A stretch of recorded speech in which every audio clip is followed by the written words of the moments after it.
We've noticed that a lot of the women were giving their children up because they had no way of feeding or looking after them.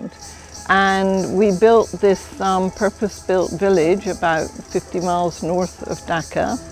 And we work here virtually entirely with single women. In Bangladesh, women bringing up children on their own are very vulnerable. Many mothers and children seek refuge at Sripur village after relatives forced their children into manual labor instead of going to school. At Sripur village, we focus on providing children with an education and regaining their childhood. আমার ছোট ছেলে জন্মগ্রহণ করার পরে 17 সালে তার বাবা মারা যায়। আমার বড় ছেলে 5 বছর বয়সে, সে তো আর এত কাজকর্ম করতে পারবে না। এই কাজগুলো সে যখন করতে পারে না, তার শাসা ধরি মারেও যে কাজ কেন করবে না, সে যতই ছোট থাক করতে হবে, খাইতে গেলে করতে হবে। কমন যে প্রোগ্রাম সেটা হচ্ছে care and education. Care and এডুকেশনের মধ্যে অ্যাকোমোডেশন পড়ে। একটা মা যখন এখানে আসছে, সে তার বাচ্চাটাকে ফুললি এখানে এডুকেশনের সাপোর্টটা দিতে পারছে ফ্রি, যেটা আমরা সাপোর্ট করছি।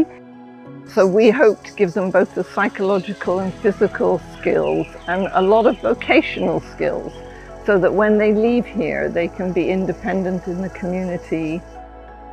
এখানে কাজ করি আর হাফবেলা ট্রেনিং করি। তো আমার সকাল থেকে হাফবেলা কাজ হচ্ছে হাউজে দেখাশোনা করা, তারপরে হচ্ছে লাঞ্চের পরে টেলরিং এর কাজ শিখতেছি এখন বর্তমানে।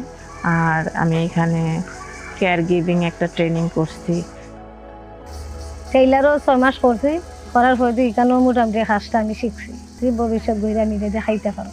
বাস ভেতরেও বিভিন্ন ধরনের কাজ মনে করো, আমি ট্রে বানাইতে পারি, ফুল বানাইতে পারি, ঘর বানাইতে পারি, নানান ধরনের বিভিন্ন ধরনের কাজ আমি শিখছি, আমি এখন পারি। এটা আমি শিশু পল্লী যা টাকা পাইছি ওই টাকাটাই জমছে। আমি আসার সময় সবগুলা টাকা আমারে দিয়ে দিছে একসাথে মিলে। তখন আমি আইসা, আমার এই জায়গা ছিল না, আমার ঘর বাড়ি কিছু ছিল, পরে আইসা এই জায়গাটা কিনলাম। এখন এই 30,000 টাকা দিয়ে দোকান চালাইতেছি। Jobs in garment factories in Bangladesh are very sought after, as women can earn much higher salaries compared to working in agriculture.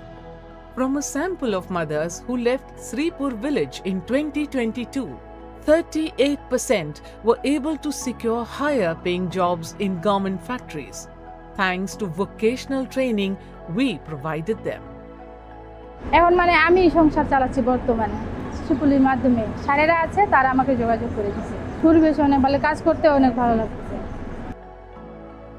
আল্লাহর রহমতে অনেক একটু আগের তো ভালোই। হ্যাঁ, অনেক ভালোই। আপনার দা মামি আমার উপকার করে দিচ্ছে। আমার তো মায়া দিতেন মানুষ হয়েছে, এই দিয়ে স্যার আমার হাজার শুক্র আপনার।